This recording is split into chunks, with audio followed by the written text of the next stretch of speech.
Hello students. आज हम पढ़ने जा रहे हैं क्लास 8 साइंस की न्यू बुक क्यूरियोसिटी का chapter 3 health the ultimate treasure. इस चैप्टर में हम पढ़ेंगे कि हेल्थ क्या है, वे कौन से फैक्टर्स हैं जो हमें अनहेल्दी बनाते हैं और हमें हेल्दी रहने के लिए क्या करना चाहिए। ये किसी स्कूल का बुलेटिन बोर्ड है जिस पर हेल्थ से रिलेटेड कुछ न्यूज़ क्लिपिंग्स न्यूज़पेपर से काटकर चिपकाई गई हैं। यहाँ पर कुछ क्वेश्चंस दिए गए हैं। सबसे पहले हम इन्हें पढ़ लेते हैं। How does your body respond to an infection such as common cold. आपकी बॉडी यदि आपको कभी कॉमन कोल्ड हो जाता है तो किस तरीके से रिस्पॉन्ड करती है। We rarely see cases of small pox और polio these days, but diseases like diabetes and heart problems are more common. Why. आजकल स्मॉल पॉक्स और पोलियो ये डिजीजेस के केसेस कम आते हैं, लेकिन हार्ट प्रॉब्लम्स और डायबिटीज़ ये ज़्यादा कॉमन है। क्यों? Could climate change lead to new types of diseases. क्या क्लाइमेट के चेंज होने से नए नए टाइप की डिजीजेस आ रही हैं। How do emotions like stress और worry affect us and make us sick. चिंता और तनाव जैसे इमोशंस हमें कैसे प्रभावित करते हैं और हमें ये कैसे बीमार बनाते हैं। Why do some groups of people get affected more than others during disease outbreaks? जब भी कोई महामारी फैलती है या ज़्यादा कोई बीमारी फैलती है तो कुछ लोग उससे जल्दी अफेक्ट हो जाते हैं और कुछ लोग उससे देर से अफेक्ट होते हैं या नहीं होते हैं। ऐसा क्यों होता है? यदि ऐसे ही कुछ क्वेश्चन आपके भी माइंड में हो तो प्लीज़ आप उन्हें मुझसे शेयर कीजिए। Health, is it more than not falling sick? What do the news clippings on the notice board tell you about people's health in our country? जो नोटिस बोर्ड पर न्यूज़ क्लिपिंग्स लगी हुई हैं वो हमारे देश के लोगों की हेल्थ के बारे में क्या कहती हैं। Is being healthy just about not having diseases? क्या हेल्दी होने का मतलब बस इतना है कि हमें कोई डिजीज़ नहीं है और हम हेल्दी हैं। Health also includes feeling good physically, staying positive and having strong relationships. Health का मतलब ये है कि हम फिजिकली फिट रहें, हमारा जीवन के प्रति सकारात्मक रवैया हो और हमारे सोसाइटी में लोगों से अच्छे रिलेशनशिप्स हों। A healthy person takes care of their body, maintains a positive mindset and enjoys social life. एक हेल्दी पर्सन अपनी बॉडी का ध्यान रखता है, उसका माइंडसेट पॉजिटिव होता है और अपनी सोशल लाइफ को भी वो एंजॉय करता है, मतलब सोसाइटी में उसके लोगों से अच्छे रिलेशन होते हैं। Let us now explore what it truly means to be healthy. चलिए पता करते हैं कि हेल्दी होने का सही मतलब क्या है। Let us read. A grade 8 student moved to a new school in another city. एक क्लास 8th स्टूडेंट दूसरे शहर के स्कूल में गया। With no friends in his new environment and busy parents, he felt lonely.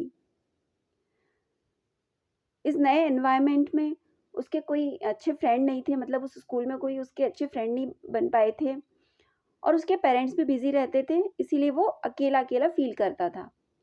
To cope he spent more time on his phone and social media, but this made him feel verse.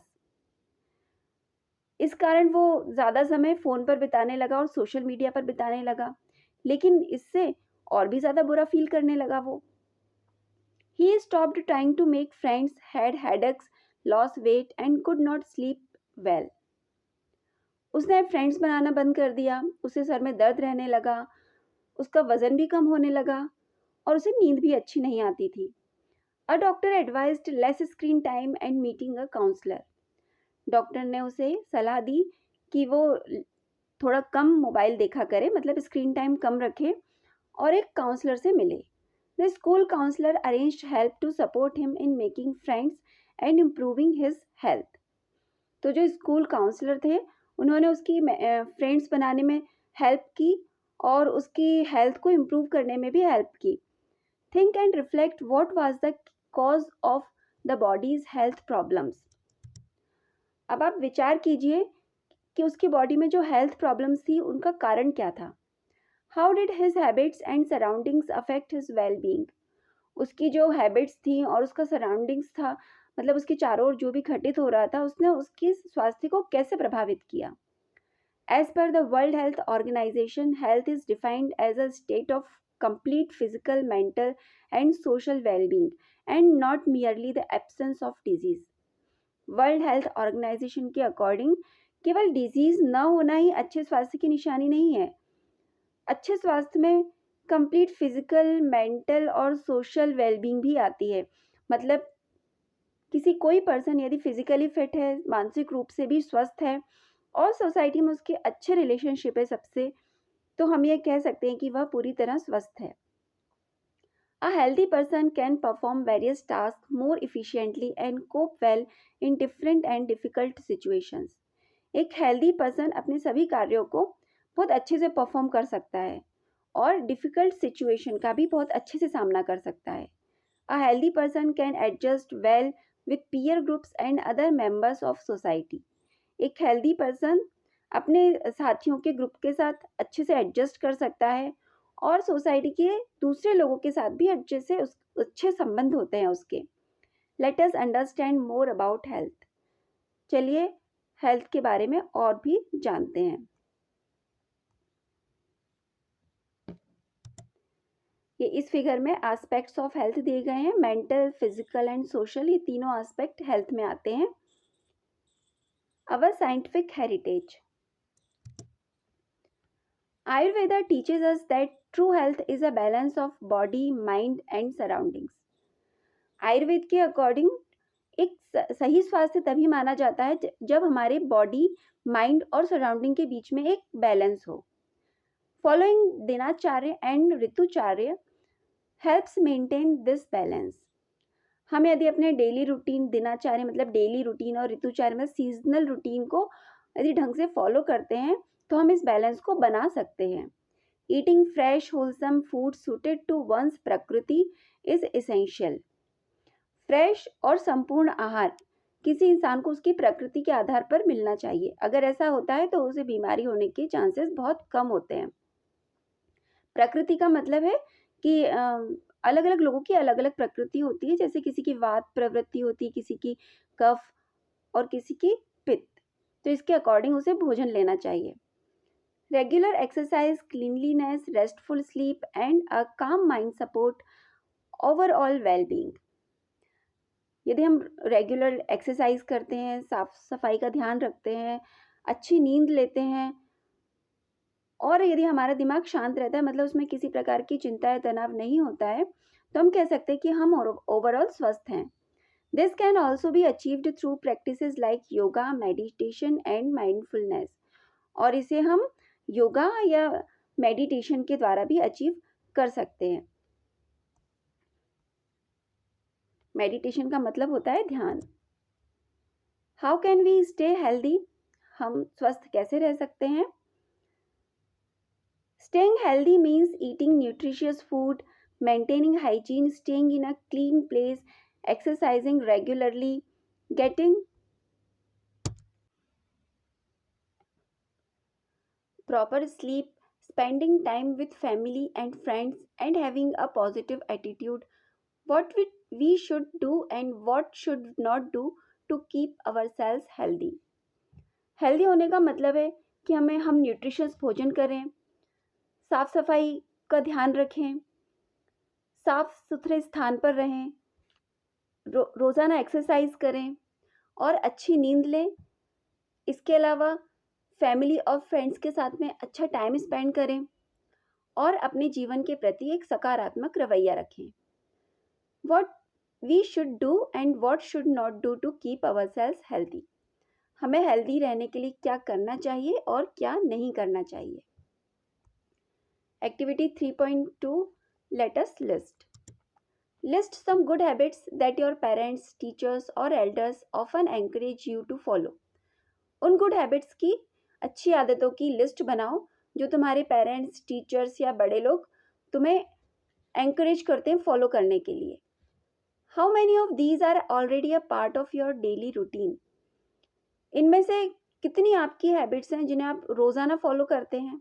Which ones would you like to start following? और आप इनमें से कौन सी आदत है जिसे आप आज से स्टार्ट करेंगे फॉलो करना? Add to the list below. यदि और भी कोई अच्छी आदतें हों तो आप नीचे दी गई लिस्ट में ऐड कर सकते हो। Keep yourself clean and maintain personal hygiene. अपने आप को स्वच्छ रखिए। Eat a healthy and balanced diet. स्वस्थ और बैलेंस्ड डाइट लीजिए। बैलेंस्ड डाइट का मतलब है जिसमें protein, vitamin, carbohydrate, fat, mineral, fibre सभी सही क्वांटिटी में हो। एक्सरसाइज रेगुलरली एक्सरसाइज कीजिए, रोज एक्सरसाइज कीजिए। मेक टाइम टू रिलैक्स और मेडिटेट एवरी डे। और मेडिटेशन के लिए टाइम निकालिए। Now think about habits that are not good for your health. Add more to the list below. अब उन आदतों के बारे में सोचिए जो कि आपके हेल्थ के लिए सही नहीं है, और यदि और भी कोई आदतें हों जो आपके हेल्थ के लिए सही नहीं है तो आप नीचे दी गई लिस्ट में ऐड कर सकते हैं। Spending too much time on mobile phones और other digital screens. Mobile phone पर बहुत ज़्यादा समय बिताना या फिर दूसरी स्क्रीन्स पर जैसे लैपटॉप या टीवी पर ज़्यादा समय बिताना। Eating fast food and other junk food every day. रोज़ फास्ट फूड और जंक फूड लेना। स्लीपिंग वेरी लेट और नॉट गेटिंग इनफ स्लीप। ज़्यादा देर सोना, मतलब आप रात के 11-12 बजे तक सोते हैं और फिर प्रॉपर नींद न लेना। Skipping meals specially breakfast. Meals skip करना, जैसे कि ब्रेकफास्ट स्किप कर दिया, कभी कभी डिनर स्किप कर दिया, कभी लंच स्किप कर दिया। ऐसा करना भी आपके स्वास्थ्य के लिए ठीक नहीं है। Taking care of our body and mind is important. हमारी बॉडी और माइंड का ध्यान रखना चाहिए, ये हमारे लिए बहुत इंपॉर्टेंट है। Healthy habits support a healthy body as well as a healthy mind. अगर हम अच्छी आदतों को फॉलो करते हैं तो ये हमारे बॉडी और माइंड दोनों के लिए अच्छा है, क्योंकि अच्छी बॉडी में ही अच्छा माइंड रहता है। Discuss your findings with your friends and teacher. अपनी फाइंडिंग्स को अपने फ्रेंड्स और टीचर के साथ में डिस्कस कीजिए। From the activity you participated in and the discussions you may have realised that our health depends on many factors. तो इस एक्टिविटी से आपको ये पता चल गया होगा कि हमारी जो हेल्थ है वो कई फैक्टर्स पर डिपेंड करती है। These factors include our life style and our environment. इसमें हमारी लाइफ स्टाइल आती है, मतलब हम कैसे रहते हैं, और हमारा एनवायरमेंट जिसमें हम रहते हैं वो आता है। Maintain a healthy lifestyle. Eat a balanced diet with plenty of fruits, vegetables and whole grain. तो हेल्दी लाइफ स्टाइल मेंटेन करने के लिए हम क्या क्या कर सकते हैं? सबसे पहले तो हमें बैलेंस्ड डाइट लेनी होगी जिसमें बहुत सारे फ्रूट्स, वेजिटेबल्स और साबुत अनाज हों। अवॉइड प्रोसेस्ड, फैटी और शुगरी फूड एंड ड्रिंक्स। डिब्बा बंद फूड, प्रोसेस्ड का मतलब होता है डिब्बा बंद फूड, फैटी मतलब ज़्यादा ऑयल वाला और ज़्यादा शुगर वाला फूड हमें नहीं लेना चाहिए। या तो कम मात्रा में लेना चाहिए। और हमें ड्रिंक्स का भी सेवन नहीं करना चाहिए। Stay physically active by playing outdoors, walking, running, cycling और exercising. Outdoor games, walking, running, cycling और एक्सरसाइज से हम फिजिकली फिट रह सकते हैं। Limit screen time and spend more time in nature. प्रकृति के साथ ज़्यादा समय बिताना चाहिए और स्क्रीन टाइम कम होना चाहिए। स्क्रीन टाइम ज़्यादा होने से हमारी आंखों पर भी बुरा प्रभाव पड़ता है। Get enough sleep to help your body and mind rest and recover. अपने बॉडी और माइंड को रेस्ट देने के लिए अच्छी नींद लेनी चाहिए।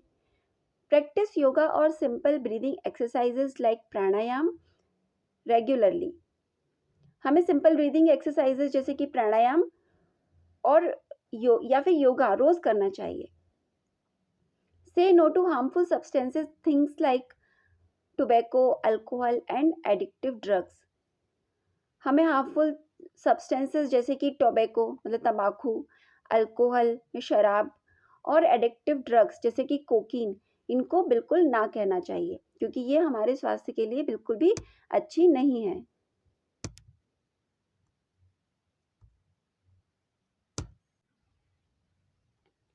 Keep the environment clean. Let us compare. Look at figure 3.3a and figure 3.3b. Which playground would you like to play in and why? आप फिगर 3.3a और 3.3b को देखिए। इनमें से आप किस प्लेग्राउंड में खेलना पसंद करेंगे? Most of us would like to play in the playground shown in figure 3.3a as it is clean, well maintained and looks beautiful. तो हम में से ज़्यादातर लोग प्लेग्राउंड 3.3 जो फिगर 3.3a में दिखाया गया है उसमें रहना पसंद करेंगे, उसमें खेलना पसंद करेंगे, क्योंकि ये साफ है, वेल मेंटेन्ड है और सुंदर दिख रहा है। The playground in figure 3.3b is polluted, dirty, unhygienic and full of flies and mosquitoes. और फिगर 3.3b में जो प्लेग्राउंड है वो पॉल्यूटेड है, मतलब प्रदूषण है, वहाँ गंदा हो रहा है, वहाँ पर स्वच्छता का बिल्कुल भी ध्यान नहीं रखा गया है और मच्छर और मक्खियों से भरा हुआ है। People living in such areas may fall sick more often. ऐसे जगहों पर रहने वाले लोग जल्दी बीमार पड़ते हैं। In addition to inculcating good habits and adopting a healthy lifestyle, we must keep ourselves and our surroundings clean. अच्छी आदतों और हेल्दी लाइफस्टाइल को अपनाने के अलावा हमें अपने आप को और अपने चारों तरफ के एनवायरनमेंट को साफ रखना चाहिए। Have you ever found it hard to breathe in a place with a lot of smoke or dust? क्या धूल और धुएं से भरी जगह पर आपको सांस लेने में परेशानी होती है? That is because clean air and water are important for our health. ऐसा इसीलिए होता है क्योंकि जो साफ हवा और साफ पानी है वो हमारी हेल्थ के लिए बहुत ज़रूरी है। In cities, air pollution from vehicles and factories can cause problems like coughing or asthma. Cities में व्हीकल्स मतलब गाड़ियों और फैक्ट्री से जो धुआं निकलता है उसके कारण जो एयर पॉल्यूशन होता है उससे कफ और अस्थमा जैसी प्रॉब्लम्स ज़्यादा होती हैं। The air quantity index helps us know how clean the air is. Air quality index हमें ये बताता है कि हमारे चारों तरफ की एयर कितनी क्लीन है। A clean and environment helps us stay healthy and feel better. एक स्वच्छ एनवायरनमेंट में अगर हमारे चारों तरफ का सराउंडिंग स्वच्छ होगा तो हम हेल्दी फील करेंगे, हम हेल्दी रहेंगे और अच्छा फील करेंगे। But health is not only about the body, our feelings and relationships matter too. लेकिन हेल्थ का मतलब ये नहीं कि हमारा शरीर स्वस्थ है। इसका संबंध केवल शरीर से नहीं है, बल्कि हमारी फीलिंग्स मतलब हम कैसा सोचते हैं और हमारे रिलेशनशिप्स कैसे हैं हमारी सोसाइटी में, उससे भी है। Even if we eat well and live in a clean place, we may not feel good if we are lonely or upset. यदि हम अच्छा खाते हैं, अच्छे जगह पर रहते हैं, लेकिन यदि हम अकेलापन महसूस कर रहे हैं, हम अपसेट हैं मतलब परेशान हैं, तो फिर हम अच्छा फील नहीं करेंगे। Spending time with friends and family, talking, laughing and having fun help keep our minds healthy too.